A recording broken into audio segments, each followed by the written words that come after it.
Hallelujah. कैसे हैं सभी? सब अच्छे हैं? ठीक है। आज तो टाइम काफ़ी ज़्यादा हो गया, लगभग 6 बजने जा रहा है। आज मीटिंग अगर ख़त्म होने में थोड़ा देरी होने से चलेगा ना? ठीक है, ठीक है। हालेलुया। हम लोग किस विषय पर हम लोग बात कर रहे थे पिछले हफ्ता और उसके पिछले हफ्ता में? हम लोग का विषय क्या था? हम लोग क्या विषय पर बात कर रहे थे? सॉरी, जोर से बोलिए, नहीं सुना।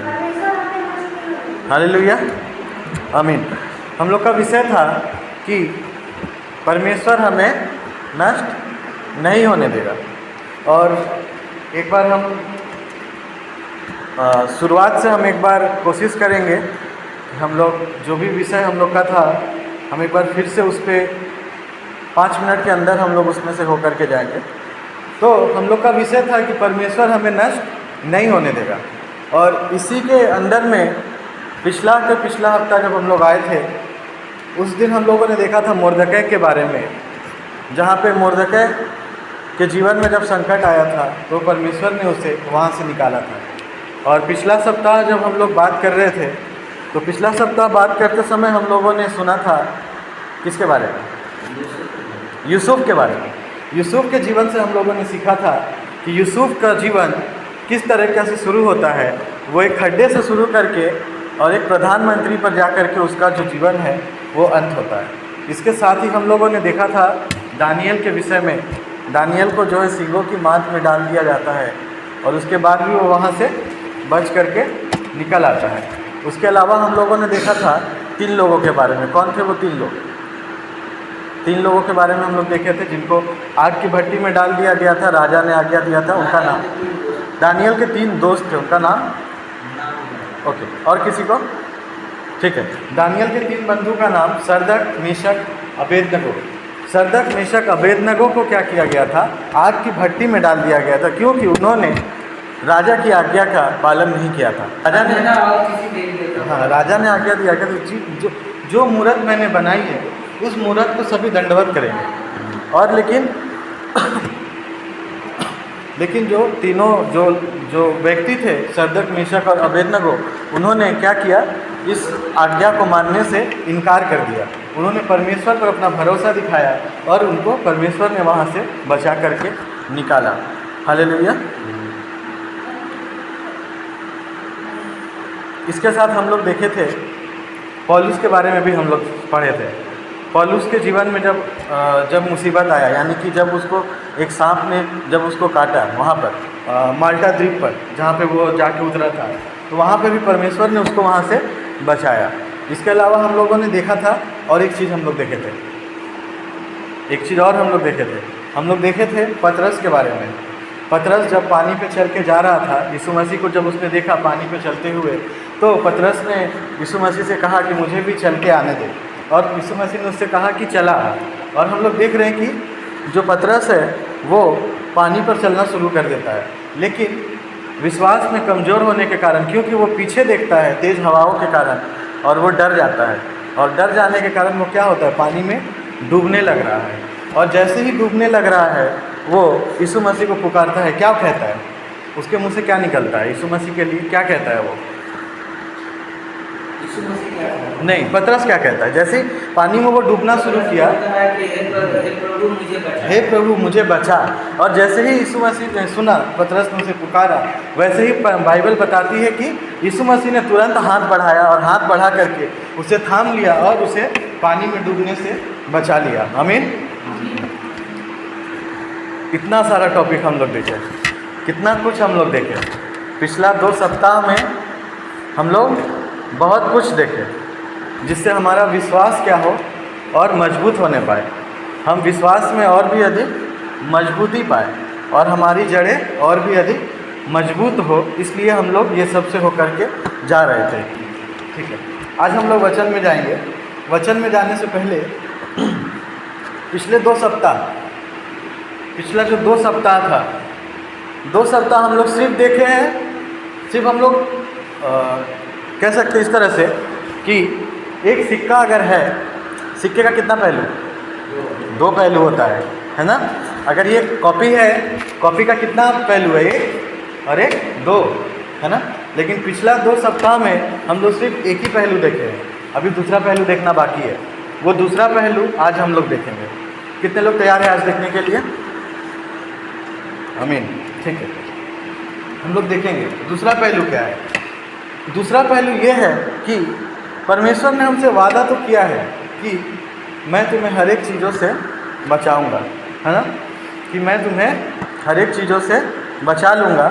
यशायाह की पुस्तक में लिखा है कि तुम पानी से होकर के चलोगे और नहीं डूबोगे, आग में से होकर चलोगे और नहीं जलोगे। और ये वचन परमेश्वर ने पूरा भी किया।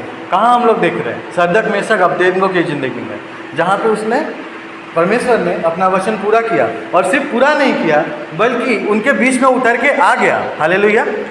वहाँ पे परमेश्वर उनके बीच में उतर के आ गया। कैसे हम लोग ये चीज़ समझ रहे हैं? हम लोग समझ रहे वहाँ पे राजा बोल रहा है कि अपने जो उसके लोग थे, राजा के लोग थे, राजा के लोगों से, अपने लोगों से कह रहा है कि हम लोग तो 3 लोग डाले थे ना, हम लोग 3 लोग डाले थे ना, ये 4 कैसे दिखाई दे रहा है? ये चौथा कौन है? और राजा वहाँ पे कह रहा है कि चौथे का रूप कैसा है, चौथा कैसा दिख रहा है? चौथा परमेश्वर के पुत्र के समान दिख रहा है। हालेलुया। वहाँ पे राजा कह रहा है कि चौथा परमेश्वर के पुत्र के समान दिखाई दे रहा है। और परमेश्वर ने अपना वादा पूरा किया, उनको आग में जलने से बचाया। सिर्फ वादा पूरा नहीं किया बल्कि खुद उतर करके आया। हालेलुया, आमीन। लेकिन ये हुआ एक पहलू, परमेश्वर ने उनको बचाया, ठीक। लेकिन वो जो 3 लोग थे जिनको परमेश्वर ने बचाया, क्या उन लोगों ने कुछ किया? क्या उन लोगों ने अपनी ज़िंदगी में, अपना जीवन में ऐसा कुछ काम किया जिसके वजह से परमेश्वर को आना ही पड़ा? विश्वास किया। आमीन। उन्होंने विश्वास किया। क्यों?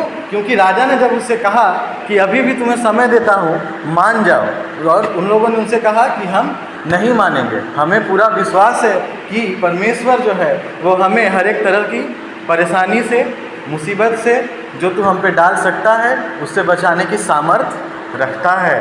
हालेलुया। वो 3 लोग जो थे विश्वास योग्य थे, विश्वास करते थे और ईमानदार थे। ईमानदार का मतलब क्या? ईमानदार थे, हर एक तरह की परिस्थिति में ईमानदार थे, है ना। हम लोग पढ़ते हैं, ये थोड़ा टॉपिक के बाहर हो जाएगा, ये हम लोग का विषय नहीं है, फिर भी हम थोड़ा सा इस पर बोलेंगे। हम लोग पढ़ते हैं कि तोड़ों का दृष्टांत नए नियम में, है ना। एक मालिक है, 3 सेवक है, किसी को 10 तोड़ा दिया, किसी को 5 तोड़ा दिया, किसी को 1 तोड़ा दिया। पढ़े हम लोग। 10 तोड़ा वाला जो था वो लेन देन किया, उससे 10 तोड़ा और बना लिया। 5 तोड़ा वाला 5 तोड़ा लिया, उसको लेन देन किया और बना लिया। और लेकिन जिसके पास 1 तोड़ा था, खोद के ज़मीन में गाड़ दिया। और जब मालिक वापस आया तो उससे कहता है कि मैं जानता हूँ तू कठोर व्यक्ति है, जहाँ नहीं बोता वहाँ से काटता है, जहाँ नहीं बोता वहाँ से काटता है। तू जो दे के गया था मैंने वैसे ही रखा है। लेकिन जो बाकी 2 लोग थे उन्होंने क्या किया? उन्होंने ईमानदारी दिखाया, उन्होंने ईमानदार रहे। जो उनको तोड़ा दिया गया था उससे वो और कमा करके लेकर के आए। वैसे आज हमारा जीवन है, आज हमारा ये कलीसिया है, हमको ये समझना पड़ेगा। आज अगर हम कम लोग देख करके अगर हम निराश हो जाते हैं, है ना, कम लोग देख करके अगर हम निराश हो जाए कि सिर्फ 2 जन 4 जन है और तो लोग ही नहीं, हमको 50 लोग चाहिए, हम तभी प्रचार करेंगे, क्या ये सही है? ये सही नहीं है ना। क्यों? क्योंकि जिसने 1 तोड़ा मिला था वो आलस किया, उसने क्या किया? 1 तोड़ा मिट्टी में दबा दिया और आया तो वही निकाल के दे रहा है, उसको यूज ही नहीं किया। तो आज परमेश्वर ने जब हमें एक से तो ज़्यादा है हम लोग, है ना, 1 से हम लोग ज़्यादा है। कब? ठीक है, हम लोग पढ़ेंगे यशायाह 14 अध्याय 12 से 14 पर। हे भोर के चमकने वाले तारे, तू कैसे आकाश से गिर पड़ा। तू जो जाति जाति को हरा देता था, तू अब कैसे काट कर भूमि पर गिराया गया है। तू मन में कहता तो था, मैं स्वर्ग पर चढ़ूंगा, मैं अपने सिंहासन को ईश्वर के तारागण से अधिक ऊंचा करूंगा और उत्तर दिशा की छोर पर सभा के पर्वत पर विराजूंगा। मैं मेघों से भी ऊंचे ऊंचे स्थानों के ऊपर चढ़ूंगा, मैं परम प्रधान के तुल्य हो जाऊंगा। हम लोग पढ़े यशाया 14 अध्याय 12 से 14 पद। यहाँ पे लिखा हुआ है, हे भोर के तारे, तू कैसे आकाश से गिर पड़ा। तू तो जाति जाति को हरा देता था, तू अब कैसे काट कर भूमि पर गिराया गया है। तू मन में कहता तो था, मैं स्वर्ग पर चढ़ूँगा, मैं अपने सिंहासन को ईश्वर के तारागण से अधिक ऊंचा करूँगा और उत्तर दिशा की छोर पर सभा के पर्वतों पर विराजूंगा। और उसके आगे 14 में लिखा है, मैं मेघों से भी ऊंचे ऊंचे स्थानों के ऊपर चढ़ूँगा, मैं परम प्रधान के तुल्य हो जाऊँगा। हालेलुया। हम लोग सब कोई पढ़ेंगे वचन। अब आप लोग थोड़ा देर मेरी तरफ देखिए, ठीक है। हम लोग पढ़े, यहाँ पर किसके बारे में बात हो रहा है? हम लोग पढ़े हैं उत्पत्ति में, ठीक है ना। हम लोग पढ़े हैं उत्पत्ति में जब परमेश्वर ने आदम को बनाया, है ना, और उसको अदन की वाटिका में रखा।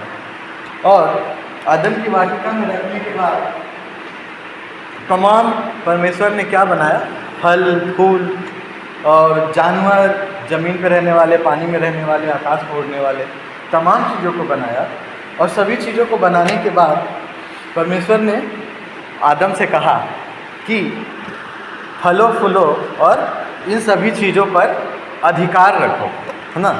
परमेश्वर ने उसको, आदम को, जो पृथ्वी पर जितनी चीज़ें हैं, जितना भी फल है, गाछ है, जो है, एवरीथिंग, हर एक चीज़ पर परमेश्वर ने आदम को अधिकार दिया कि इसके ऊपर तेरा अधिकार है। लेकिन एक चीज़ पर परमेश्वर ने बोला कि उसको मत खाना, है ना। क्या था वो चीज़? हम लोग सबको बुद्धि का फल, है ना। बुद्धि का फल जो है परमेश्वर ने उसको खाने के लिए मना किया था और बोला था कि उसको मत खाना, उसको मत छूना। लेकिन हम लोग देख रहे हैं कि शैतान के बहकावे में आकर के हवा को शैतान ने बहकाया। और जब हवा ने देखा कि वो फल देखने में अच्छा है, मनभाऊ है और चाहने के योग्य है, मतलब शैतान ने उसको भड़का दिया। और भड़काने के बाद हवा ने वो फल खा लिया और आदम को भी खिलाया। और जिसके कारण क्या हुआ? वो लोग पाप में पड़ गए, उनसे पाप हो गया। पाप क्या हो गया? कि वो लोग परमेश्वर की आज्ञा को नहीं माना। नहीं तो उससे पहले क्या था? उसके पहले था कि परमेश्वर उनसे, वहाँ पे लिखा हुआ आदम की वाटिका में, परमेश्वर उनसे दिन के ठंडे समय में आकर के बातें किया करता था, उनके आमने सामने आया करता था, है ना। जैसे हम और आप आज के समय में हैं, साथ में हैं, वैसे ही साथ में परमेश्वर आकर के उनसे बातें किया करता था, ठीक है। और लेकिन जब उसने वो आज्ञा को तोड़ा, आज्ञा को तोड़ने के बाद वो पाप गिना गया, है ना। अगर हम आपसे पूछे कि, थोड़ा सा ट्रिकी है, कि पहला पाप कहाँ हुआ, पहला पाप कहाँ से शुरू हुआ, तो हम लोग कहेंगे आदम ने परमेश्वर का आज्ञा को तोड़ा, वो पहला पाप हुआ, है ना, ठीक है। लेकिन परमेश्वर का जब आदम ने तोड़ा था, उस समय भी परमेश्वर ने उसको श्राप नहीं दिया था, उसको पनिशमेंट दिया था, दंड दिया था। दंड में और श्राप में फ़र्क है। दंड अलग चीज़ है, श्राप अलग चीज़ है। श्राप दिया गया था जब कैन ने हाबिल को मारा, वो श्राप है। लेकिन जब आदम ने जब गलती किया, उसको दिया गया दंड। उसका दंड क्या था? इन शॉर्ट अगर हम लोग बोले तो हवा को कहा गया कि तुम्हारी पीड़ा को बढ़ाऊंगा, और आदम को कहा गया कि तू पसीना बहाएगा, मिट्टी से उगाएगा, उसी से खाएगा और उसी में मिल जाएगा। हालेलुया। आप लोग अभी तक समझ पा रहे हैं ना? ठीक है। तो पहला पाप हम लोग समझते हैं कि आदम से हुआ, लेकिन यहाँ पर थोड़ा सा समझने वाला चीज़ है। अभी हम लोग पढ़े यशायाह में हम लोग पढ़े, कहाँ पे पढ़े? 14 अध्याय 12 से 14 पद, जहाँ पर हम लोग पढ़े, ये भोर के चमकने वाले तारे, तू कैसे आकाश से गिर पड़ा। तू जो जाति जाति को हरा देता था, तू अब कैसे काट कर भूमि पर गिराया गया। तू मन में कहता तो था, यहाँ से ध्यान दीजिएगा 13 से, तू मन में कहता तो था, मैं स्वर्ग पर चढ़ूँगा, मैं अपने सिंहासन को ईश्वर के तारागण से अधिक ऊंचा करूँगा और उत्तर दिशा की छोर पर सभा के पर्वत पर विराजूंगा, मैं मेघों से भी ऊंचे ऊंचे स्थानों के ऊपर चढ़ूंगा, मैं परम प्रधान के तुल्य हो जाऊंगा। ये बात कौन बोल रहा है? यही समझने वाली चीज़ है। ये बात कौन बोल रहा है कि मैं परम प्रधान के तुल्य हो जाऊंगा? ये किसका वचन है? ये कौन है? ठीक है, समय कम है। ये हम लोग पढ़ते हैं बाइबल में 3 प्रधान स्वर्गदूतों के बारे में, है ना। पहला हम लोग पढ़ते हैं जिब्राइल, लूसीफर, ठीक है, हालेलुया। ये वचन उसी का है। ये कौन है? ये भोर का चमकने वाला तारा। ये कौन है? ये यीशु मसीह नहीं है, ये यहोवा नहीं है, ये वो लूसीफर है। लूसीफर पृथ्वी का सृष्टि होने से पहले अगर कोई हमसे पूछे कि पहला पाप कब हुआ, आदम बहुत बाद में आया, पृथ्वी बाद में बना, पहले परमेश्वर था, उसके स्वर्गदूत थे। उसके स्वर्गदूत कौन कौन थे? जहाँ तक बहुत से हैं वैसे, बट जहाँ तक हम लोग जानते हैं, जहाँ तक मुझे पता है, और भी नाम है, हमने ऐसा नहीं बोलते और लोग नहीं हैं, लेकिन जो मेन थे, पहला हम लोग पढ़ते हैं जिब्राइल के बारे में। जिब्राइल का कार्य संदेश पहुँचाना, जहाँ भी मैसेज पहुँचाना होता था हम लोग पढ़ते थे जिब्राइल। मरियम के पास कौन आया था? जिब्राइल, है ना। हम लोग पढ़ते हैं मिकाइल के बारे में, या फिर माइकल बोल सकते हैं या मिकाइल बोल सकते हैं। मिकाइल के बारे में, उसका काम था युद्ध करना, उस स्वर्गदूत का काम है युद्ध करना। जिब्राइल का काम है मैसेज पहुंचाना। और एक और स्वर्गदूत होता था, तीसरा स्वर्गदूत होता था जिसका नाम था लूसीफर। लूसीफर, आप लोग ये बात को ध्यान से सुनिएगा, अगर कभी भी कोई पूछे आपके पास ये उत्तर होना चाहिए। उसका नाम था लूसीफर। और लूसीफर का कार्य क्या था? स्वर्गदूत जो था लूसीफर का ड्यूटी क्या था? तो परमेश्वर के भवन में भजन गाना, परमेश्वर का आराधना करना, भजन करना, है ना। उसी में, इसी अध्याय में अगर आप लोग आगे पढ़िएगा तो उसमें लिखा हुआ है कि तुझे तमाम वाद्य यंत्र दिए गए। वाद्य यंत्र मतलब क्या? जो म्यूजिक का जो इंस्ट्रूमेंट होता है, इसी में आगे पढ़िएगा तो मिलेगा। आप लोग घर में जाके एक बार पढ़िएगा इसको। उसमें लिखा है कि तुझे वाद्य यंत्र दिए गए, क्योंकि उसका जो काम था, हम एक ये गिटार किसको देंगे? जिसको बजाना आता है उसको देंगे ताकि वो बजा पाए, जिसको नहीं आता उसको क्यों देंगे? वो सीख के आए फिर उसको भी देंगे, ठीक है। लेकिन उसका जो काम था परमेश्वर का आराधना करना था, है ना। लेकिन एक समय ऐसा आया कि उसका मन में ये बात आ गया। उसका मन में क्या आ गया? उसका मन में ये आ गया 14 में, मैं मेघों से भी ऊंचे स्थानों के ऊपर चढ़ूंगा, मैं परम प्रधान के तुल्य हो जाऊंगा। यहाँ से पाप शुरू हो गया। हालेलुया। क्या आप लोग समझ पा रहे हैं हम क्या बोल रहे हैं? समझ में आ रहा है? ठीक है। तो लूसीफर ने कहा कि मैं भी जो है परमेश्वर के तुल्य हो जाऊंगा। उसके जो पंख थे लूसीफर के, उसको जब पंख हिलाता था तो उसमें से तमाम वाद्य यंत्रों का आवाज़ आता था। उसको अलग से बजाने की ज़रूरत नहीं था। वो मेन लीडर था आराधना करने का स्वर्ग में। लेकिन उसके मन में क्या आ गया? घमंड आ गया। घमंड ये आ गया कि मैं परमेश्वर से भी तुल्य हो जाऊंगा। उसको इसलिए बनाया गया था कि वो परमेश्वर की आराधना करे, उसके द्वारा परमेश्वर की आराधना निकले। लेकिन वो सोचने लगा कि मेरे से आराधना ना निकले, मेरे लिए आराधना, ये उसके अंदर आ गया। और जब उसके अंदर ये चीज़ आ गया तब परमेश्वर ने उसको स्वर्ग से निकाल दिया। और जब उसको निकाल दिया तो हम लोग पढ़ते हैं कि यीशु मसीह कहते हैं कि मैंने शैतान को बिजली के समान गिरते देखा और उसके संग 1/3 स्वर्गदूत पृथ्वी पर गिरा दिए गए, जो आज के डेट में भी काम कर रहे हैं, अपना काम कर रहे हैं। क्या कर रहे हैं? अपना आर्मी बना रहे हैं, अपना सेना बना रहे हैं, तमाम लोगों को भड़का रहे हैं, उनके अंदर जा कर के उनसे गलत काम करवा रहे हैं ताकि वो उनकी आर्मी में आ जाए, वो उनकी सेना में शामिल हो जाए। हालेलुया। तो ये हुआ पहला पाप। अगर हम जहाँ तक समझते हैं, आदम से भी पहले, आदम बाद में, उत्पत्ति बाद में, सबसे पहले स्वर्ग, परमेश्वर के आराधक, परमेश्वर के स्वर्गदूत, और स्वर्गदूत ने किया पाप। क्या किया? घमंड, है ना। क्यों? क्योंकि बाइबल कहता है क्या कि उद्धार होने से पहले क्या आता है? नहीं, उद्धार होने से पहले नम्रता आती है और विनाश होने से पहले घमंड आता है। हालेलुया। इसी तरह लूसीफर का विनाश होने वाला था। हम लोग पढ़े हैं, बचपन से हम लोग सुने हैं, विनाश काले विपरीत बुद्धि। हालेलुया। विनाश काले विपरीत बुद्धि, उसका भी बुद्धि विपरीत हो गया, वो भी भटक गया। भटक इस तरह से गया कि मैं आराधना नहीं करूं, लोग मुझे आराधना करें, मैं परमेश्वर के तुल्य बन जाऊं और लोग मुझे आराधना करें। जिसने मुझको बनाया मैं उसके तुल्य बन जाऊँ, और उसी क्षण उसको जो है स्वर्ग से नीचे गिराया गया, उसको स्वर्ग से निकाल दिया गया, है ना। और वहीं से उत्पत्ति होता है किसका? शैतान का। वही जो है आज के डेट तक हम लोग बोलते हैं शैतान का रूप ले लेता है। शैतान का रूप लेकर के सभी को भड़काने का काम करता है, सभी को भरमाने का काम करता है। जैसे उसने उत्पत्ति में हम लोग पढ़े, किसको भरमाया? हवा को भरमाया। हवा को भरमा करके उसने मानव जाति को पाप में गिराया, और पाप में गिराने के कारण क्या हुआ? आज तक हम लोग में मृत्यु है ना। आदम को जब बनाया था परमेश्वर ने, उसके लिए मृत्यु नहीं सोचा था, लेकिन इस पाप के कारण परमेश्वर को उसके अंदर मृत्यु डालना पड़ा। उसको दंड के रूप में मृत्यु मिला, क्योंकि पाप की मजदूरी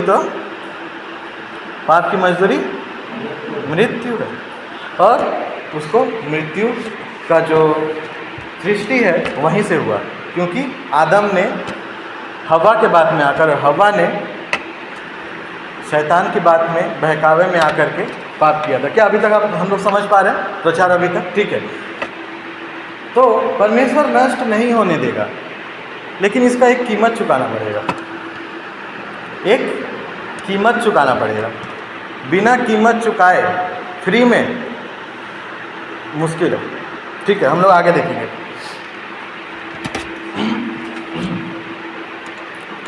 तो वहाँ पर पाप शुरू हुआ, और ये पाप जो है आदम से होता हुआ आज तक हमारे बीच में है, आज तक हमारे बीच में घर किए हुए है ना। और हम लोग अक्सर पाप कर बैठते हैं, गलती कर बैठते हैं, और उसके साथ ही हम लोग अगर आगे बढ़ेंगे तो हम लोग पढ़ेंगे क्या? 1 कुरिन्थी 3:16। हम लोग देखें कि उत्पत्ति में हम लोग जब पढ़ रहे हैं वहाँ पे, तो हम लोग देख रहे हैं कि आदम और हवा को जो है स्वर्ग से निकाल दिया गया, आदम का वाटिका से निकाल दिया गया, और उनको कहा गया कि आदम को उसका जो दंड था मिला, और हवा को जो उसका दंड है मिला। लेकिन जो सर्प था जिसने बहकाया था, उसको भी एक बात बोला गया। हम लोग हिंदी बाइबल पढ़ते हैं तो कुछ एक शब्द हेरफेर है, ठीक है। अगर इंग्लिश पढ़ेंगे, इंग्लिश में कहा है कि सीड ऑफ वुमन, जैसे हम लोग हिंदी में पढ़ रहे हैं कि इस स्त्री के जो लोग होंगे, या और मैं तेरे और इस स्त्री के बीच में और तेरे वंश और इसके वंश के बीच में बैर उत्पन्न करूँगा, है ना। परमेश्वर ने कहा सर्प से कि मैं इस स्त्री के और तेरे वंश के बीच में एक बैर उत्पन्न करूँगा, और तू उसके एड़ी को डसेगा और वो तेरे फन को कुचलेगा, ठीक है। अब अगर आपसे कोई पूछे, थोड़ा सा ध्यान दीजिए, थोड़ा सा, अगर आपसे कोई पूछे कि यीशु मसीह का आएंगे वो, उसका सबसे पहला भविष्यवाणी कहाँ है? सबसे पहली बार भविष्यवाणी कौन किया? कहाँ पे हुआ? ठीक है, अभी हम लोग पढ़ रहे हैं इस स्त्री के वंश के बीच और तेरे बीच बैर उत्पन्न करूँगा, है ना। यहीं पर परमेश्वर ने शैतान को बता दिया कि इस स्त्री के वंश से एक निकलेगा और वो तेरे फन को कुचलेगा, है ना। हम लोग पढ़ते हैं इसे की ठूठ से एक डाली निकली और उसकी जड़ से शाखा निकल करके फलवंत हुई, है ना। शैतान को वो हिंट जो है यशाया 11 का 1, ठीक है। तो शैतान को जो है यीशु मसीह के बारे में बहुत पहले ही हिंट दे दिया गया था, उत्पत्ति के समय में ही हिंट दे दिया गया था। क्या हिंट दे दिया? कि इस स्त्री के वंश के बीच और तेरे वंश के बीच बैर उत्पन्न करूँगा, है ना। इंग्लिश में लिखता है कि सीड ऑफ वुमन, इंग्लिश में लिखता है सीड ऑफ वुमन। अगर हम लोग पढ़ते हैं इंग्लिश में, हम लोग जानते हैं, हम लोग ये चीज़ पढ़े स्कूल में कि अगर हम किसी एक चीज़ के बारे में लिख रहे हैं तो उसको जैसा है वैसा लिखते हैं, लेकिन जब वो एक से ज़्यादा होता है तो उसके साथ हम लोग एस लगाते हैं, है ना। लेकिन इंग्लिश में लिखता है कि सीड ऑफ वुमेन, सीड्स नहीं लिखा है। अगर आप लोग कभी भी इंग्लिश में पढ़िएगा इस लाइन को, वहाँ पे लिखा है सीड ऑफ वुमेन, मतलब एक बीज। सीड्स ऑफ वुमेन नहीं, बहुत सारे नहीं, सिर्फ एक बीज होगा उस स्त्री का जो तेरे फन को कुचलेगा। और ये चीज़ शैतान को उसी समय समझ में आ गया, और इसीलिए हम लोग पढ़ते हैं बाइबल में अक्सर बहुत बार कि शैतान ने उस बीज को शैतान ने कुचलने का कोशिश किया बहुत बार।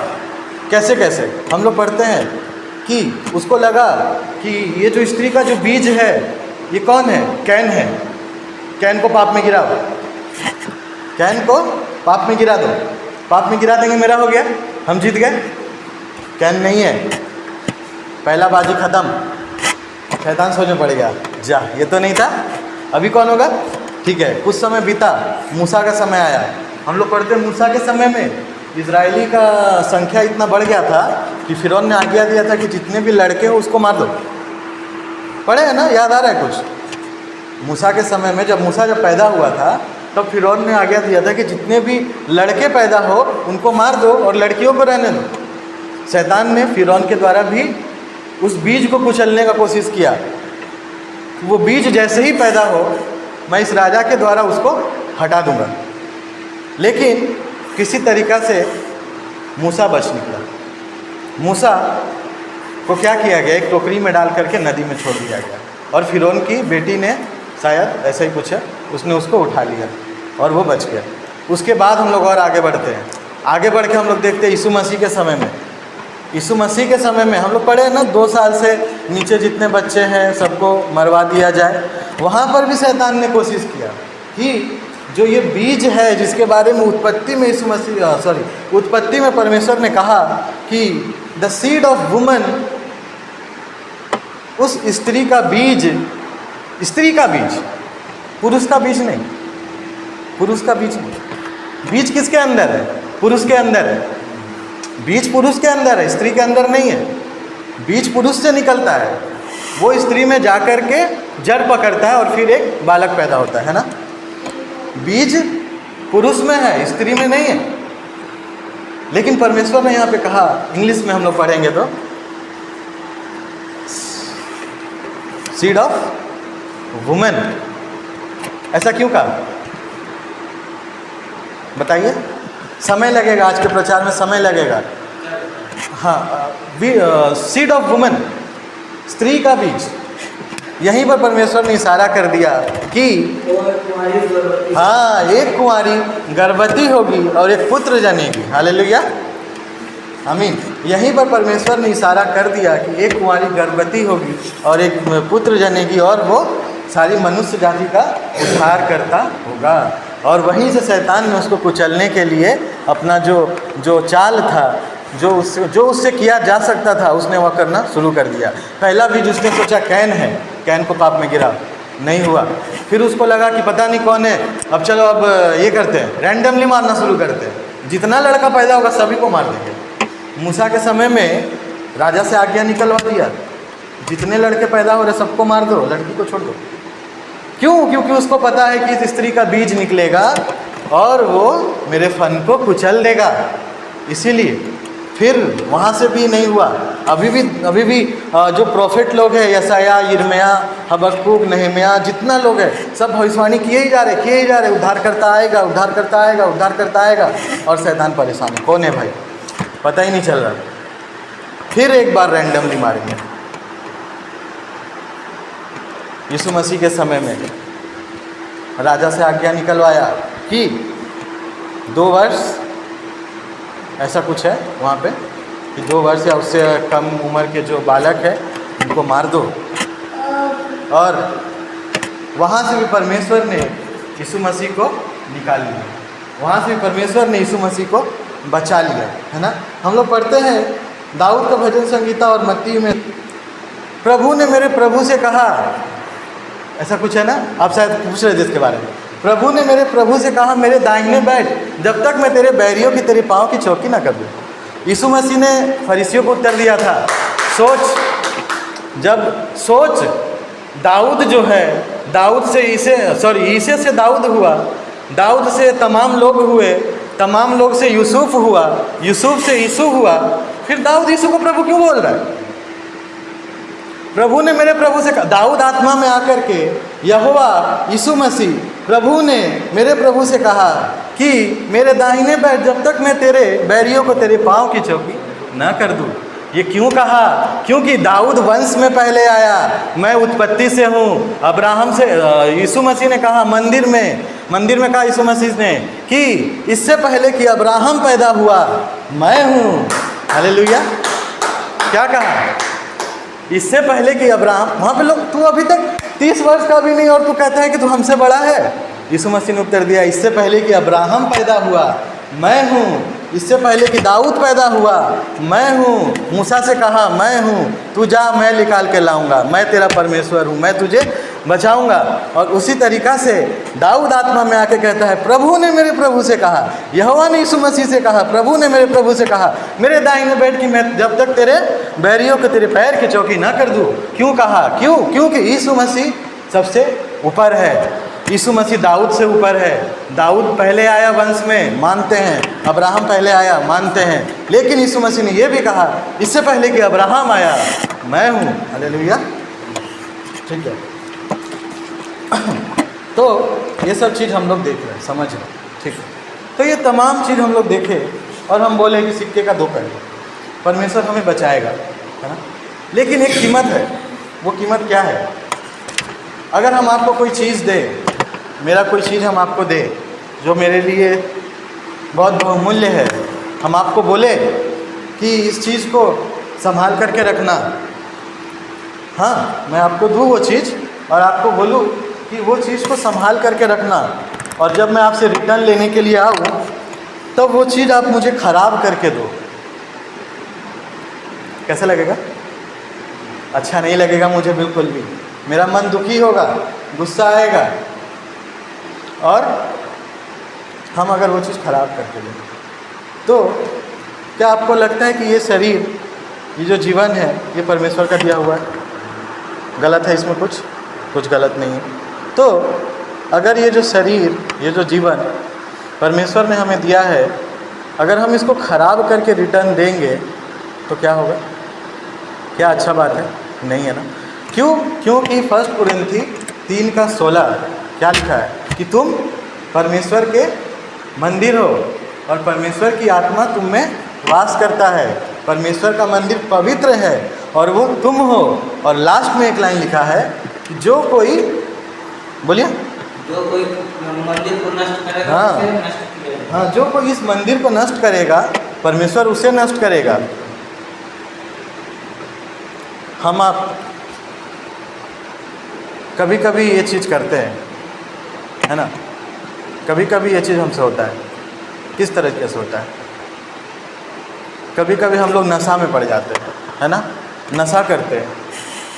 हम लोग, बहुत लोग हैं, सिर्फ हम लोग नहीं, बहुत लोग दुनिया में नशा कर ले रहे, शराब पी रहे, तंबाकू खा रहे, सिगरेट पी रहे, डिब्बा पे लिखा है इससे कैंसर होता है। वचन कहता है कि नशा मत करो, नशा कर रहे, पी रहे, तंबाकू खा रहे, क्या? तो बीड़ी नहीं पिएंगे तो मेरा पेट में प्रेशर नहीं बनता। क्या है भाई, हम भी तो इंसान हैं, मेरा तो प्रेशर बन जाता है। नशा जो है, हम लोग को हमेशा अपनी ज़िंदगी में, अगर हमको कोई एक अच्छा खाने का चीज़ दे और एक ख़राब खाने का चीज़ दे, दोनों ले लेंगे? ऐसा नहीं है, हम झूठ नहीं बोलेंगे, हम भी एक टाइम में सिगरेट पिए हुए हैं, हम झूठ नहीं बोलेंगे। हम भी एक टाइम था, दोस्त यार का चक्कर में आके थोड़ा सा ये हो गया था, लेकिन परमेश्वर कहता है कि मैं पवित्र हूँ, तुम पवित्र बनो। 1%, परमेश्वर ने क्या 1% भी कमी छोड़ा अपने तरफ से? नहीं छोड़ा ना, 1% भी कमी नहीं छोड़ा। क्यों? क्योंकि हम लोग जब पढ़ते हैं यीशु मसीह का जब पुनरुत्थान हुआ था, और पुनरुत्थान होने के बाद जब यीशु मसीह चेलों से मिलने के लिए आए थे, लूका रचित सुसमाचार में अगर आप पढ़िएगा लास्ट के तरफ में, चेलों से मिलने के लिए आए थे और चेले उनको देख करके घबरा गए। क्या कहने लगे? कि भूत है, भूत है। और यीशु मसीह ने कहा कि मैं भूत नहीं हूँ, मुझे छू करके देखो, मेरे में क्या है? नहीं, मेरे में क्या है? हड्डी और मांस है। वहाँ पे लिखा हुआ, आप लोग पढ़ना चाहते हैं पढ़िए, लूका निकालिए, लूका रचित सुसमाचार एकदम लास्ट में आएगी, पीछे 24 अध्याय में आएगी, 38-39 पढ़िए, पेज नंबर 128। मेरे हाथ और मेरे पाँव को देखो कि मैं वही हूँ, मुझे छू कर देखो, क्योंकि आत्मा के हड्डी मांस नहीं होते जैसा मुझ में देखते हो। आमीन। वहाँ पे यीशु मसीह ने कहा कि मुझे छू करके देखो, ध्यान दीजिएगा, वहाँ पे कहा है छू करके देखो कि मुझ में क्या है? हड्डी और मांस है। लेकिन आत्मा में ऐसा नहीं होता, भूत में ऐसा नहीं होता, हड्डी और मांस नहीं होता, लेकिन मुझ में है। और यहाँ पर भी यीशु मसीह ने एक चीज़ दर्शाया, एक चीज़ हमें दिखाया। क्या दिखाया मैं बताता हूँ। यीशु मसीह ने हमें दिखाया कि अगर हम लोग अपना शरीर देखें, इसमें क्या है? हड्डी है, मांस है, उसके बीच में एक और चीज़ है, रक्त है। हड्डी है, मांस है और रक्त है। लेकिन यीशु मसीह जब यहाँ पे आए, यहाँ पे आकर के क्या बोला? मुझे छू करके देखो, मुझ में हड्डी और मांस है, रक्त का नाम नहीं लिया। क्यों?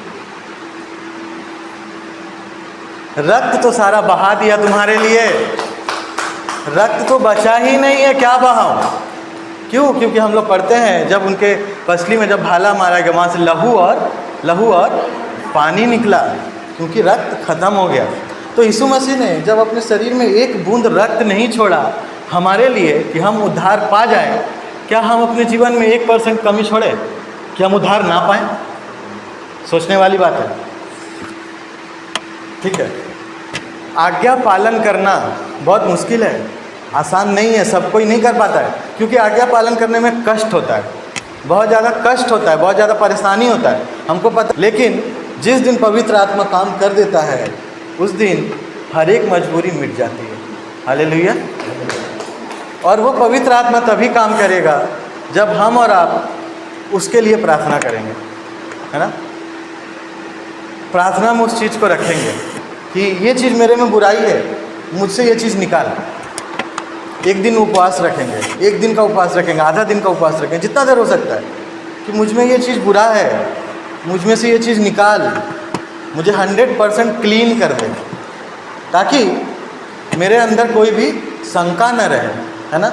अगर हम लोग हर हफ्ता चर्च आए, बाइबल पढ़े, मेहनत करें और एक छोटा सा किनारा हम लोग छोड़ दें, क्या ये सही चीज़ होगा? नहीं होगा। इसके लिए हम लोग प्रार्थना करेंगे और खुद से चेष्टा करेंगे कि उस चीज़ से हम निकल पाए। इसके अलावा क्या सिर्फ नशा ही इंसान को ख़राब कर रहा है? नहीं, और भी चीज़ें हैं। हाँ, क्यों? क्योंकि यीशु मसीह ने कहा कि जो चीज़ें बाहर से अंदर जाती है वो इंसान को नष्ट नहीं करती, क्योंकि वो बाहर निकल जा रहा है। लेकिन जो अंदर से बाहर आ रहा है, जैसे चोरी, झूठ, निंदा, व्यभिचार, परस्त्री गमन और बहुत कुछ है, वो सब चीज़ें जो है इंसान को क्या करता है?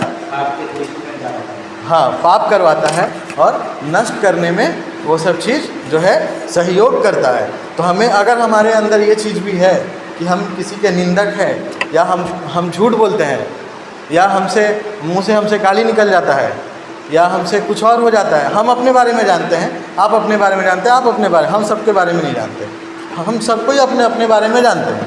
तो हम लोग अपने अपने विषय में इस चीज़ को लेकर प्रार्थना करेंगे कि हमको इस चीज़ से निकाल। और जब हम इस चीज़ से निकलेंगे तभी परमेश्वर हमें हर एक चीज़ों से बचाने के लिए भी तैयार होगा। इसी बात थोड़ा सा समय और लेंगे, इसके बाद हम लोग देखेंगे कि जैसा कि परमेश्वर ने वादा किया कि मैं तुम्हें नष्ट नहीं होने दूंगा, लेकिन हमें भी काम करना पड़ेगा, है ना। कोई भी चीज़ जब तक दोनों तरफ बराबर ना हो तब तक वो गड़बड़ है ना। दोनों तरफ बराबर होना चाहिए, ठीक है। और अंत में टाइम काफ़ी ऊपर हो गया है, और भी विषय था, ठीक है, हम लोग बाद में कभी उसको कवर करेंगे। अंत में एक और सवाल है आज मेरे पास, एक और चिन्ह है यीशु मसीह जब थे तब फरीसी और लोग उससे कहते थे कि चिन्ह दिखा, चिन्ह दिखा, चिन्ह दिखा, चिन्ह दिखा, है ना। और यीशु मसीह उनसे कहते थे तुम्हें कोई चिन्ह नहीं मिलेगा, योना को छोड़ के तुमको कोई चिन्ह नहीं दिया जाएगा। लेकिन यीशु मसीह एक चिन्ह हमें दे करके गए हैं। वो चिन्ह आज हम लोग थोड़ा सा देखेंगे, 10 मिनट और वो चिन्ह देखेंगे, हम लोग निकालेंगे। और भी मेरे पास विषय था लेकिन समय आज बहुत कम हो गया, हम लोग उस पर बाद में जाएंगे। हम लोग निकालेंगे यूहन्ना 20 अध्याय 6 और 7। यूहन्ना रचित सुसमाचार 20 अध्याय 6 और 7 हम पढ़ रहे हैं, आप लोग सुनिएगा। यहाँ पर लिखा हुआ है 6 में, तब शमौन पतरस उसके पीछे पीछे पहुँचा और कब्र के भीतर गया और कपड़े पड़े देखे, और वह अंगोछा जो उसके सिर से बंधा हुआ था कपड़ों के साथ पड़ा हुआ नहीं। यहाँ पे ध्यान दीजिएगा, अंगोछा जो उसके सिर से बंधा हुआ था कपड़ों के साथ पड़ा हुआ नहीं, परंतु अलग एक जगह लपेट कर रखा हुआ दिखा। आमीन। अब थोड़ा मेरी तरफ ध्यान दीजिए, ठीक है। हम लोगों ने पढ़ा कि शुरू में जब हम प्रचार शुरू किए थे तभी बोले थे कि इतना बात है, अगर सब कुछ लिखने बैठे तो नहीं लिखा जा सकता है, ठीक है। लेकिन यहाँ पर ये चीज़ इतना डिटेल में क्यों लिखा हुआ है? ये जो कपड़ा के बारे में कहा है कि सिर पे जो अंगोछा लपेटा हुआ था वो बाकी कपड़ों के साथ नहीं बल्कि अलग से लपेट करके रखा हुआ था। ये अलग से लपेट करके जो रखा हुआ था, इसका क्या अर्थ है? यहाँ पे परमेश्वर ने एक चिन्ह दिया है। यीशु मसीह एक चिन्ह हमें दे करके गए हैं। किस चीज़ का चिन्ह दिया है? हम लोग जानते हैं यीशु मसीह यहूदी थे, यहूदा के गोत्र, यहूदा के गोत्र से दाऊद से और लोग, फिर यूसुफ यहूदा के गोत्र से थे। इंग्लिश में बोलता है जूस ना जीव्स, ऐसा कुछ बोलता है, जो भी बोलता है। हम लोग हिंदी में उसको बोलते हैं यहूदी जाति। तो यहूदी जाति का ना एक नियम था, एक कल्चर था, एक उनका कल्चर था, एक नियम था कि जब वो लोग जब खाना खाने बैठते थे, जब वो लोग बैठते थे तो खाना खाते वक्त एक कपड़ा लिया करते थे सभी लोग। मतलब अगर हम लोग होटल जाते हैं, कपड़ा एक रहता है ना, कुछ लोग यहाँ बिछा लेते हैं, कुछ लोग यहाँ बांध लेते हैं, तो वो कपड़ा तो खाना खाने जब बैठते थे तो एक उनमें सबसे सीनियर हो गई। अगर 4 लोग बैठे तो एक सबसे सीनियर है और एक सबसे छोटा है और बीच वाले, ठीक है। तो वहाँ का एक नियम था कि जो सबसे सीनियर है, जो सबसे बड़ा है या जो प्रधान है, वो जब खाना खा के उठ जाएगा, तो वो जो कपड़ा है उसका, कपड़ा को रखने का 2 तरीका होता है। कपड़ा जो होता है उसको रखने का 2 तरीका होता है। एक हम ऐसे ही रख दिए, पड़ा हुआ है, एक हम उसको बढ़िया से फोल्ड करके रख दिए, वो फोल्ड करके रख दिया, ठीक है। अब यहाँ पे समझने वाला चीज़ ये है कि उन लोगों का कल्चर ये था कि अगर जो प्रधान है उसने अगर कपड़ा यूं ही छोड़ दिया है, यूं ही छोड़ करके चला गया है, ठीक से फोल्ड करके नहीं रखा है, मतलब कि उसका काम जो है कंप्लीट हो गया, उसका खाना कंप्लीट, वो अब जा चुका, वो अब खाने के लिए नहीं आने वाला है। लेकिन अगर उसने कपड़े को फोल्ड करके रख दिया है, मतलब ये एक चिन्ह दे करके गया है कि मेरा अभी कंप्लीट नहीं हुआ है, हम फिर से आएंगे। समझ रहे हैं? पॉइंट समझ रहे हैं? हालेलुया। इसीलिए यहाँ पे लिखा हुआ है कि यीशु मसीह के सिर का जो अंगोछा था वो बगल में लपेट करके रखा हुआ था, बाकी कपड़ों के साथ नहीं रखा हुआ था। क्यों? क्योंकि यहूदी जाति का नियम था कि अगर कपड़ा लपेट करके अच्छा से रख करके गया है मतलब वो फिर से वापस आएगा। हालेलुया। इसीलिए वो जो कपड़ा है उस तरह से लपेट करके रखा हुआ था और यीशु मसीह ने वहाँ पे चिन्ह दिखा दिया कि आई एम नॉट डन, अभी कंप्लीट नहीं हुआ है, अभी कंप्लीट नहीं हुआ है। हालेलुया। क्या आप लोग समझ पा रहे हैं मैं क्या बोलना चाह रहा हूँ? समझ पाए कि अगर कपड़ा को फोल्ड करके रख दिया है मतलब उसका काम पूरा नहीं हुआ है, वो फिर से आएगा। इसी तरह से यीशु मसीह ने भी अपना जो अंगोछा था उसको लपेट करके साइड में रख करके दिखा दिया कि मेरा काम अभी पूरा नहीं हुआ है, मैं फिर से आने वाला हूँ। हालेलुया।